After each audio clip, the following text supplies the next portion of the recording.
Imenso prazer que eu me apresento aqui à minha comunidade, 2014, com o visual à la Daniel Sanches,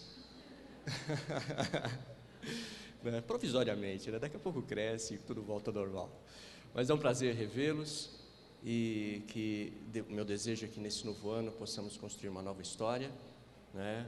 Vencendo novos desafios. Que Deus nos abençoe. Pastor Wallace, tá? Conhecido da igreja, tá? Um dos líderes da área da escola sabatina e do ministério pessoal. Seja bem-vindo.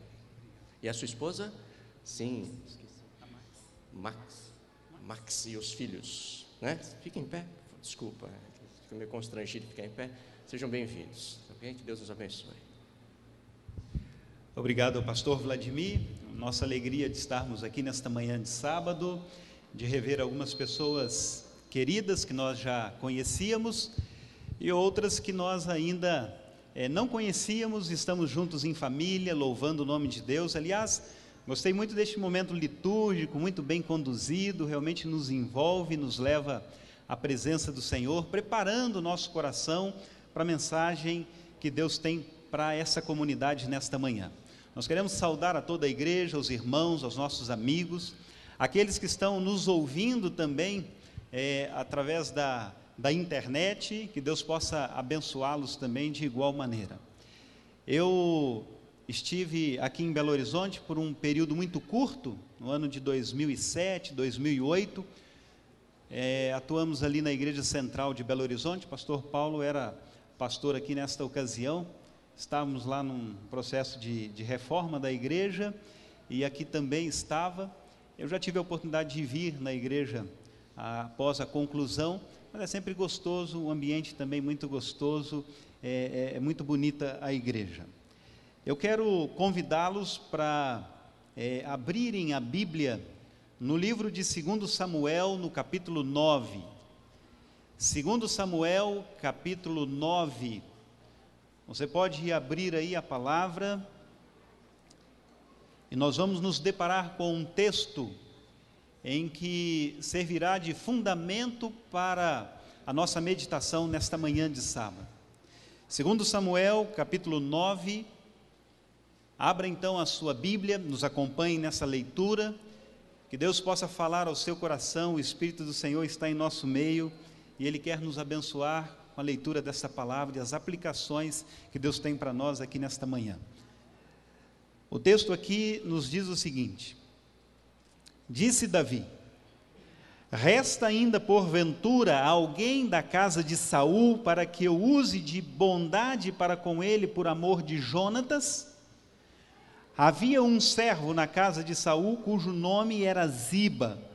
Chamaram-no que viesse a Davi, e perguntou-lhe então o rei: és tu Ziba? Respondeu ele: eu mesmo, meu servo. Disse-lhe o rei: não há ainda alguém da casa de Saul para que eu use de bondade para com ele? Então Ziba respondeu ao rei: ainda há um filho de Jonatas, aleijado de ambos os pés. E onde ele está? Perguntou-lhe o rei. Ziba então lhe respondeu: ele está na casa de Maquir, filho de Amiel, em Lodebar. Então mandou o rei Davi trazê-lo de Lodebar, da casa de Maquir, filho de Amiel. Até aqui por enquanto. A Bíblia contém histórias surpreendentes, histórias muito envolventes. E esta história é uma que tem muitos ensinamentos para nós. Na verdade, essa história começa muitos anos antes, e todos vocês conhecem muito bem os detalhes que a envolvem. Essa história aqui, ela nos fala a respeito de um momento em que Davi ainda era um simples pastor cuidando de ovelhas de seu pai. Saul, na verdade, já era rei, e ele enfrentava uma grave crise quando Davi foi ali visitar os seus irmãos. Vocês conhecem bem aquela história. Davi começa a ganhar notoriedade quando ele enfrenta aquele gigante Golias, e ele se torna então agora popular. De alguma maneira, aquilo desperta o interesse em Saul, e aquilo abre portas para que Davi comece a frequentar a casa de Saul. Davi começa inclusive a tocar harpa para o rei, Mas não demorou muito tempo e outras conquistas de Davi foram despertando agora a inveja, o ciúme no coração de Saul. Coincidentemente, neste mesmo período, Saul começa agora, como primeiro rei de Israel, a enfrentar um declínio na sua administração, tanto politicamente, militarmente, quanto especialmente espiritualmente. Ele começa agora a enfrentar um declínio. E Davi começa a aparecer ainda mais em evidência como um substituto ao trono.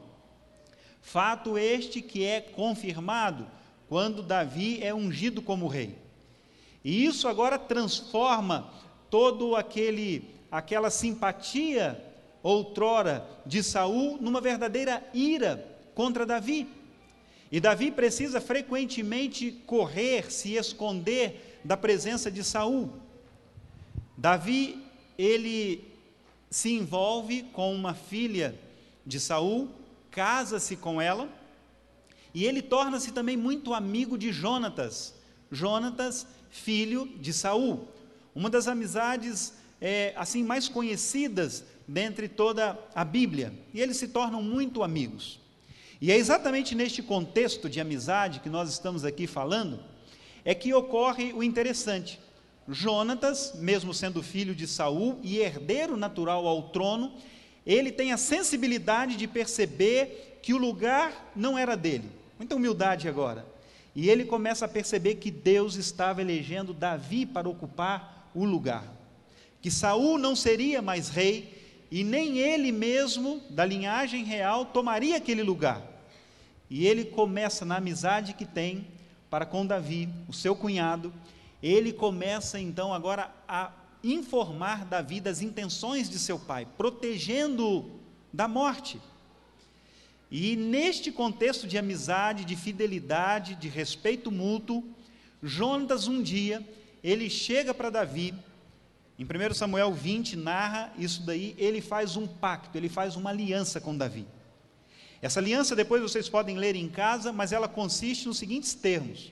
Era como se Jonatas entendesse que Davi tomaria o lugar no trono, e ele então chega agora para Davi e diz o seguinte: Davi, pela amizade que nós temos, pela fidelidade da nossa amizade, pela maneira como eu fui leal a ti, eu sei que você vai ser rei em Israel, e eu queria que você jurasse, eu queria que você firmasse um pacto comigo, uma aliança, de que você vai usar de bondade para comigo e para com a minha descendência.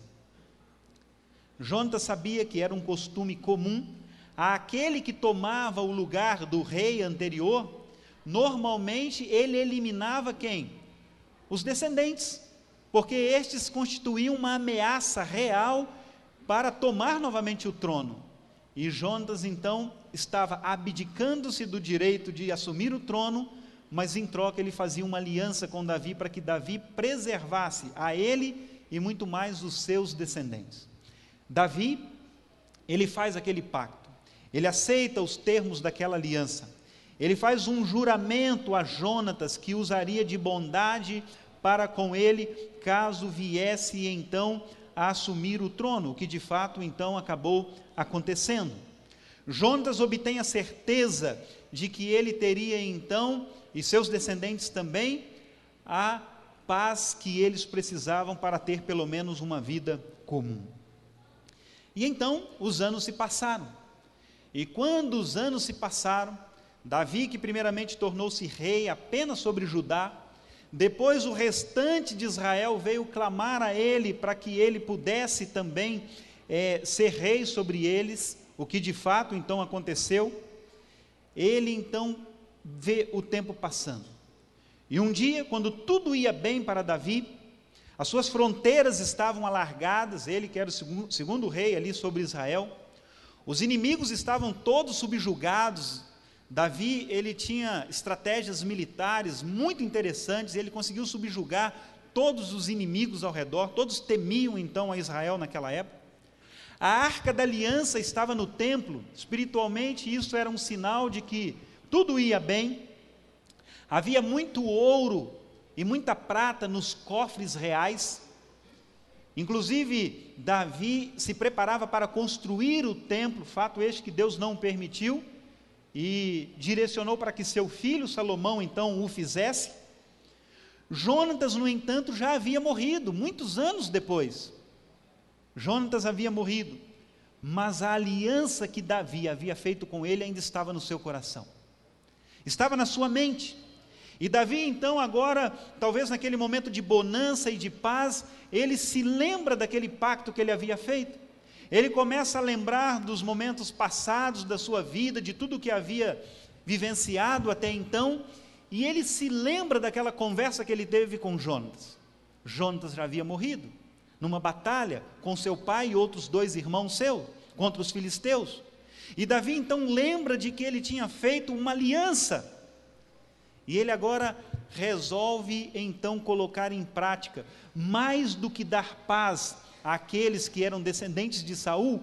Davi vai além, e ele quer agora chamar os descendentes de Saul, para que ele possa usar de bondade para com eles. Na verdade, essa palavra bondade, ela é uma tradução até limitada da ideia real que o texto queria dar. Especialistas dizem que a melhor tradução aqui seria graça. Há alguém da casa de Saul para que eu use de graça, de benignidade para com esta pessoa, para com estes descendentes. Então a graça é um ato de amor imerecido, que não pode ser pago, por isso é graça. Se Davi estivesse fazendo algo a Jonatas, talvez seria uma maneira de pagar o que Jonatas havia feito para com ele, uma recompensa. Mas agora Davi busca para uns filhos de Jonatas, que não haviam tido nenhuma participação, nem para o mal, nem para o bem, para que ele use então de graça para com estes. A graça é assim, ela não procura feitos que mereçam amor, ela opera em plena aceitação de alguém que não a merece. A graça, ela não está fundamentada naquilo que alguém fez ou deixou de fazer. A graça, ela está centralizada no benfeitor, e não naquele que a recebe. Ziba então é chamado, a presença do rei, de Davi, e talvez Ziba, ele temia que isso um dia acontecesse. A Bíblia não dá detalhes sobre isso, mas eu fico imaginando, ele foi um fiel servo de Saul, trabalhou ali como um mordomo na casa de Saul. Para vocês terem uma ideia, um historiador, uma fonte extra-bíblica, Joséfo, que é um grande historiador, ele afirma que Ziba, ele era um escravo na casa de Saul, e que por seus serviços de lealdade, por sua prestatividade, ele acabou então recebendo a licença para não ser mais escravo, e tornou-se um funcionário honrado dentro da casa real. E exatamente por isso agora alguém indica Ziba para ser trazido à casa de Davi, porque Ziba poderia dar informação sobre a casa de Saul. E Ziba então é trazido agora à presença de Davi. Ele temia que isso acontecesse, talvez alimentado por algumas informações de inimigos, ele temia até pela sua própria vida e também pelos súditos de Saul. E de repente, quando Ziba se apresenta diante de Davi, ele então se coloca humildemente diante do monarca, e Davi pergunta para ele se ainda resta alguém. E ele responde, talvez temendo mentir ou omitir essa informação, ele prefere falar a verdade: existe sim alguém da casa de Saul ainda. E aí a pergunta imediata de Davi é: onde está? Quem é ele?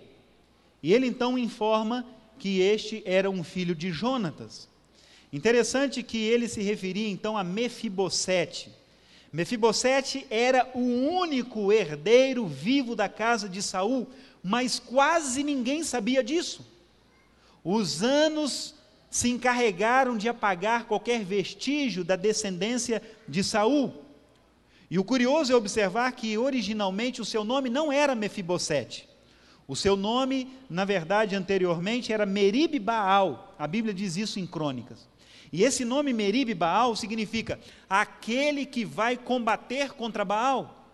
Quando ele nasceu, era uma pretensão de seu pai, ainda no momento de lealdade ao Senhor, de que o seu filho fosse alguém que combatesse as forças idólatras que estavam ao redor, das nações vizinhas. E ele então foi concebido, e na imagem de Saul ele seria um combatente contra Baal, um guerreiro, um servo de Deus. Mas, de qualquer forma, embora nascesse para ser um herói corajoso, ele se tornara Mefibosete. Esse nome significa mensageiro da vergonha. Alguém que deveria ser um guerreiro, combatente, ativo na causa de Deus, se tornar agora um mensageiro da vergonha. Imagine Mefibosete. Vocês conhecem um pouco da história dele? Quando ele tinha apenas 5 anos de idade, o seu pai, o seu avô, Saul, o seu pai, Jonatas, amigo de Davi, e 2 dos seus tios foram para uma batalha contra os filisteus. Lá no meio dessa batalha, os 3 filhos de Saul, incluindo o seu pai, foram mortos. E Saul também acabou perdendo a vida ali. Os filisteus então agora foram em direção ao palácio, ao lugar, a sede de governo. E quando os servos, os empregados ali souberam daquela notícia, sabiam que os filisteus então viriam para ali, uma serva, uma empregada, uma ama, ela pegou Meribaal em seu colo, Mefibosete, e ao sair correndo para tentar fugir, salvando a sua vida, e também daquela pequena criança a quem ela havia se apegado em afeição, o que aconteceu? Ela deixou aquela criança cair gravemente no chão. A criança caiu e ela quebrou, diz a Bíblia, ambos os tornozelos, e precisando agora se refugiar, sem ter acesso às técnicas que temos hoje, aquela criança que havia nascido como descendente real, membro da realeza, e que havia nascido perfeita, com um propósito definido de ser serva do Senhor, ela se achava agora aleijada. No meio de Lodebar, Lodebar significa sem pastos, deserto. Ele havia se refugiado, saído do meio da realeza e ido agora para um lugar inóspito, no meio de um lugar ali escondido, esperando que os anos de sua vida passassem rapidamente para que ele deixasse de existir, a fim de não ter um encontro com o poderoso Davi. E ali então ele temia que alguém tomasse conhecimento do seu paradeiro. Ali ele ficava à espera, numa ansiedade de que ninguém soubesse quem era ele e jamais o procurassem, porque ele temia por uma maldade, alimentado pelos mesmos comentários que faziam sobre Davi. Mefibosete, mensageiro da vergonha. Olhavam para ele e ninguém achava que aquele era um neto de Saul, um descendente da realeza. Ninguém olhava para Mefibosete e o via como um servo poderoso a combater contra Baal, mas alguém esquecido, num lugar ermo, num lugar feio, num lugar sem nenhuma perspectiva. Aquele que havia nascido como príncipe em Israel, agora estava ali maltrapilho, vivendo em condições subhumanas no meio do deserto. Queridos, não é este o retrato do que o pecado opera na nossa vida? Deus nos criou para sermos servos dele, para atuarmos na tua casa, para nós louvarmos o teu nome através das nossas atitudes. Mas o pecado, quando se instaura na nossa vida, o que ele faz? Ele nos rouba a realeza que Deus colocou nas nossas veias. O pecado nos rouba o nosso nome, a nossa identidade. O pecado nos aleja. O pecado nos faz habitar no meio do deserto. O pecado nos rouba a paz. O pecado nos faz viver martelando na nossa consciência o medo de sermos descobertos. É assim que o pecado faz. E era assim que vivia Mefibosete. E Mefibosete se torna então uma figura representativa do que o pecado ocasiona nas pessoas. Esses dias eu andava pelo centro de Belo Horizonte, e vocês sabem, em algumas regiões centrais, próximos aos viadutos ali, eu via algumas pessoas. E eu via algumas pessoas desfiguradas, pessoas que você olhava assim, não tinha nenhuma dignidade, pessoas que não têm talvez nem um documento, não tem família, não tem posses, não tem nada. E eu olhava para aquelas pessoas e pensava, como Deus olha para essas pessoas e o que vai no coração de Deus quando olha para essas pessoas. Muitas vezes pessoas que você vê assim envelhecidas, maltratadas, pessoas sem nenhuma perspectiva de vida, pessoas doentes, pessoas drogadas. O pecado tenta cada vez mais nos levar para Lodebar, para o meio do deserto, nos afastando da casa real. Mas, queridos, percebam bem vocês, que embora Mefibosete estivesse ali um dia, Davi se lembrou da promessa. Onde está Mefibosete? Era a pergunta de Davi. Onde está ele? E então, talvez querendo livrá-lo, aquele homem Ziba diz assim, olha, ele é um limitado fisicamente, aleijado de ambos os pés, ele mora lá no deserto, ou seja, não se preocupe com ele, não precisa lhe fazer mal, em outras palavras, ele não é nenhuma ameaça ao trono. E Davi pergunta então, não, mas eu quero saber onde ele está, eu vou mandar uma comitiva lá. E então ele manda uma comitiva até Lodebar, no meio do deserto, no meio daquele pasto. E ali então, onde ele vivia como um mendigo, aquela vida marcada pela tragédia, num lugar sombrio, com medo, sem nenhuma perspectiva do futuro, em meio da obscuridade, como um fugitivo, excluído, vitimado, inculto, tendo tudo roubado de sua vida, ele percebe quando uma comitiva então está chegando, e ele mesmo na sua simplicidade não demora a descobrir que se tratava da comitiva real. Davi finalmente havia lhe descoberto. Ele está morrendo de medo neste momento. Os homens chegam, se apresentam e ele percebe que não tem mais o que fazer nesta hora. E ele percebe que o rei Davi está mandando que ele venha então à sua casa. E é o que acontece. O verso 6 do capítulo 9 de 2 Samuel narra este encontro. E vindo Mefibosete, filho de Jonatas, filho de Saul, a Davi, ele inclinou-se, prostrou-se agora com o rosto em terra, e Davi diz para ele, Mefibosete, e ele diz, eis aqui o teu servo, humildemente diz Mefibosete. Então Davi, no momento em que ele está ali abaixado, talvez esperando que uma espada lhe corte as costas ou o pescoço, Davi diz para ele assim, não temas. Não é o mesmo que Deus diz para nós, não temas. Às vezes nós olhamos para nós mesmos, para a nossa vida, e a gente percebe que nós não temos nenhum valor. Nós temos medo de um encontro com Deus, um ser santo, poderoso, mas Ele vem agora ao nosso encontro e Ele diz assim, não temas. Não foi isso que Jesus disse para aquela mulher que foi apanhada também em seu pecado? Não temas. Mefibosete quase não podia acreditar naquelas palavras, e Davi então complementa, eu vou usar de bondade, de graça, de misericórdia para com você, por amor de Jonatas teu pai. Eu vou te restituir as terras de Saul, o teu avô, e tu comerás sempre à minha mesa. Olha que coisa maravilhosa. Só uma interpretação lhe era possível. Davi estava à procura, pensava ele, de mim, para me tirar a vida, com medo de que eu possa ameaçar o seu trono. E agora ele vem me dizer que vai me restituir tudo que me pertencia, e que eu vou comer à mesa do rei. Não temas. Ele chegou a dizer, quem é o teu servo? Um cachorro morto para que tu te preocupes com ele.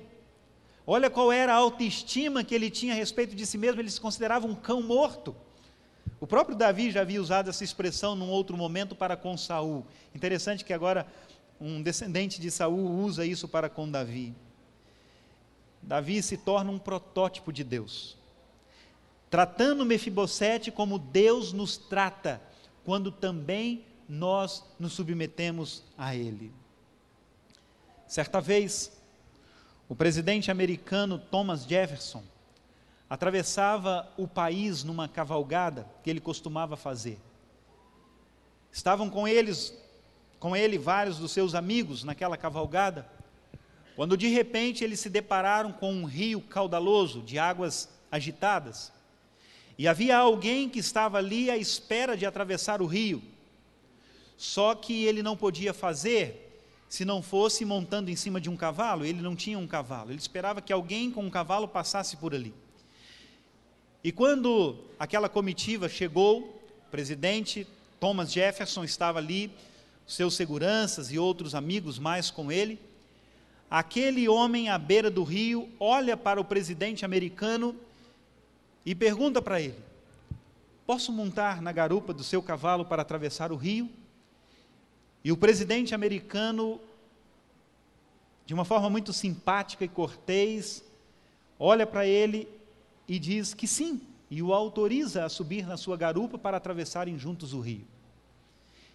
Do outro lado do rio, um membro daquela comitiva, indignado de que aquele homem tenha tido a prepotência, de se dirigir diretamente ao presidente americano, tentando repreendê-lo, lhe pergunta: por que você foi perguntar justamente para o presidente se ele te dava uma carona? Por que você não perguntou para outros mais? E ele então humildemente responde: eu nem sabia que ele era o presidente americano. E por que você perguntou então para ele? Ele falou assim: tudo que eu sei é que quando eu olho para o rosto de algumas pessoas, em alguns eu vejo escrito sim, em outros eu vejo escrito não, e no rosto dele eu vi escrito sim, e por isso eu pedi a ele. Mefibosete, naquele dia, ele viu no rosto de Davi escrito um sim bem grande. E nessa manhã, você que veio à presença de Deus aqui nesta comunidade, você pode olhar pela fé para a face de Deus e ver um sim muito grande de aceitação da sua adoração, da sua entrega. Você pode entender que este mesmo Deus da graça quer alcançá-lo neste momento. Veja bem que duas coisas fez Davi. Primeiro, ele restituiu aquilo que pertencia a Mefibosete. Todas as terras de Saul foram agora dadas para Mefibosete. Primeira coisa que Deus faz é restituição.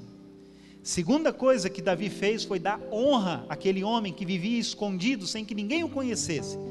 Ele agora se assentaria à mesa do rei, e ele passou a morar na casa de Davi, sendo tratado como um dos filhos de Davi. O pecado tem lhe roubado muita coisa. Deus quer primeiro te restituir. Deus quer te dizer nesta manhã que nós não podemos permanecer no pecado. O pecado nos rouba a paz, o pecado nos aleija, o pecado nos tira tudo aquilo que de mais valor nós temos. Então Deus quer te restituir neste momento, se você aceitar o plano de Deus para a sua vida. A segunda coisa, Deus quer te honrar, porque se o pecado te levou para Lodebar, se o pecado te levou para bem distante de Deus, se o pecado tem lhe roubado a paz, Deus quer te dar a oportunidade de se assentar novamente à mesa do rei. Deus quer te trazer novamente à sua presença, e tudo isso por causa da promessa, não por seus méritos, não pelos meus méritos, mas por causa da promessa. Davi estava dizendo: Mefibosete, o tempo de silêncio na sua vida acabou, o tempo de solidão acabou, o tempo de tristeza, de desespero acabaram. Você vai comer hoje na minha mesa, o que eu comer você vai comer também. E ninguém entende como pode uma pessoa desprezada, quase que um mendigo, uma pessoa vitimada, aleijada, comer na mesa do rei. Mas é assim que Deus faz. Nós teremos uma eternidade para louvar a Deus por estarmos um dia ali, porque não entenderemos como pode a graça de Deus nos alcançar. Pense como a vida deve ter se tornado. A refeição estava pronta e de repente chega Amnon, inteligente, espirituoso, toma o seu lugar à mesa. Depois Joabe, grande e imponente soldado, ele chega e também, como um convidado para aquele momento, se assenta à mesa. Depois chega Absalão, da cabeça aos pés, diz a Bíblia, um homem perfeito, não tinha defeito, e ele se assenta à mesa. E nós vemos Tamar, a linda filha de Davi, ela chega e se assenta também à mesa. O sábio Salomão tem o seu lugar ali também, na mesa real. E aí, por último, Mefibosete, com sua dificuldade, chega, se encosta na mesa, e a toalha cobre-lhes os pés, e esconde todos os seus defeitos. Ele também faz parte da mesa. Ziba não deve ter entendido como poderia uma pessoa, em tal circunstância, agora comer na mesa do rei, Mas essa história está aqui para mostrar o que Deus pode fazer na nossa vida. Muitos anos atrás, uma promessa foi feita: vida eterna, morada na casa do rei. Eu e você somos partes de uma realeza. Realeza essa que o pecado tenta nos roubar. E Jesus então, percebendo isso, não mandou uma comitiva a este deserto, mas Ele próprio se responsabilizou por vir. Ele veio para nos fazer o convite, para estarmos na mesa do rei. Aparentemente, talvez a nossa vida não seja tão dramática como a de Mefibosete. Talvez a nossa experiência não seja assim, tão triste quanto a dele, mas há uma realidade. Nós vivemos ainda em Lodebar. Este aqui não é o nosso lugar. Nós temos sido chamados a fazer parte da mesa do rei. Deus tem nos convidado, e nós não podemos de maneira nenhuma nos contentar em viver em Lodebar. Este não é o nosso lugar. Nós não podemos viver aleijados, feridos, indignos. Nós precisamos aceitar o convite. Deus reforça esse convite. No ano de 2014, as nossas decisões precisam reforçar esta escolha. Eu preciso assentar-me à mesa do rei. Eu preciso ir à presença do rei. E a graça do Senhor me alcançará se eu tomar a decisão de aceitar este convite. Não é pelos meus méritos, mas sim pelo Senhor da graça. Agora eu tenho algo mais a te dizer. Primeiro, uma mensagem para nós. Agora, segundo, essa é uma mensagem também que deve nos fazer entender a responsabilidade que temos de atingir outras pessoas. Queridos, há muitas pessoas em Lodebar. Há muitas pessoas vivendo de forma desesperada. Pessoas que estão sofrendo sem esperança. Pessoas que, se tivessem o conhecimento da mensagem que temos, teriam a sua vida totalmente restaurada. Elas seriam trazidas à mesa do rei. Há pessoas que estão vivendo na promiscuidade, pessoas que estão vivendo sob os vícios das drogas, escravizadas pelos seus pecados, pessoas que estão perdendo o seu relacionamento familiar, e Deus está chamando você para fazer parte dessa comitiva que vai buscar essas pessoas para estar na presença do rei. O Evangelho não é egoísta, ele não está centralizado apenas em nós. Na verdade, quando nós compreendemos essa mensagem de graça e de misericórdia, isso deve de alguma forma nos levar a agir em prol de outras pessoas. E nós precisamos fazer isso. O ano de 2014 se abre com esta oportunidade de aceitarmos o convite e de nos colocarmos como integrantes da grande comitiva, representantes do rei, que vai buscar outras pessoas mais para a causa de Cristo, para o reino de Deus. Não gostaria você de se regozijar nesta manhã com esta mensagem? Não gostaria você de olhar para Deus e agradecê-lo por sua graça, por sua benignidade? Não gostaria você nesta manhã de dizer: Senhor, mesmo que eu tenha andado por caminhos errantes, obrigado por tua aceitação nesta hora, por dizer para mim que eu não preciso temer, por me colocar novamente na sua presença, por me conceder o perdão e o poder para viver uma vida vitoriosa ao seu lado? Quantos gostariam nessa manhã de também, entendendo esta primeira parte da mensagem, de poder dizer ao Senhor: Senhor, eu sou privilegiado, eu sou uma privilegiada, e eu gostaria, Senhor, nesta hora, de também me colocar de alguma maneira como integrante dessa comitiva. Eu quero buscar pessoas que estão no deserto deste mundo, e eu quero trazê-las à mesa do Senhor. Eu quero ser usado como instrumento do Senhor. Eu quero abrir a minha casa, eu quero visitar os doentes, eu quero entregar um folheto, eu quero, Senhor, formar uma dupla missionária, eu quero atuar na Semana Santa. Existem muitos mecanismos. Quantos gostariam de se colocar como instrumento de Deus nessa manhã, para que Deus o use poderosamente em 2014? Deixa eu ver as mãos. Que Deus abençoe grandemente a todos nós, a igreja adventista em toda a terra, a comunidade aqui de Progresso. Que Deus possa ser conosco e que nos use de uma maneira muito forte para o engrandecimento do nome de Deus.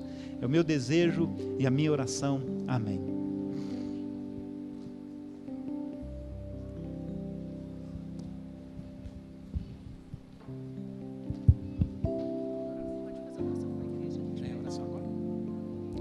Vou convidá-los então para que fiquem em pé.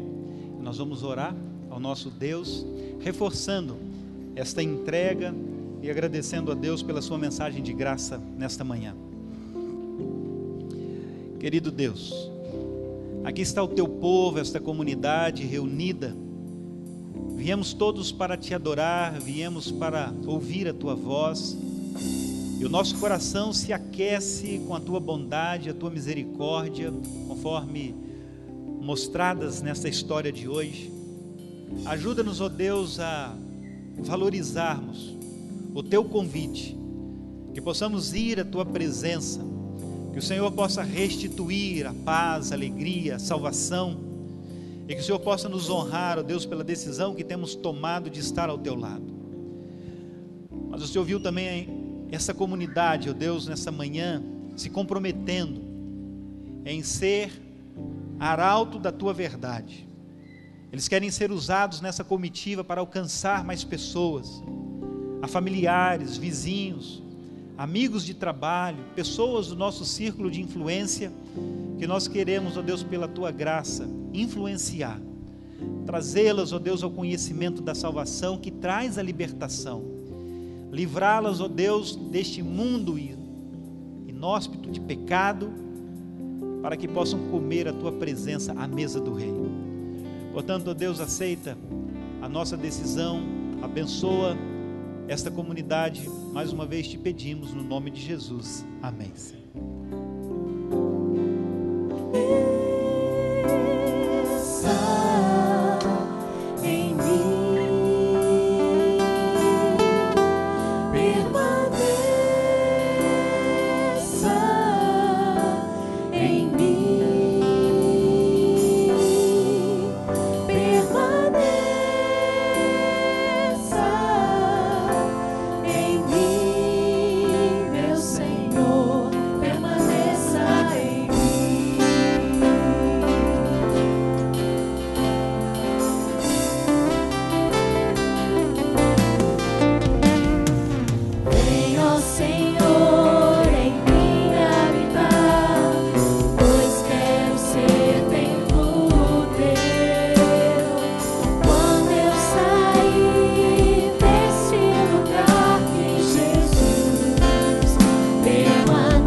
Nossa comunhão com o Senhor agora através da Bíblia, do estudo da palavra do Senhor.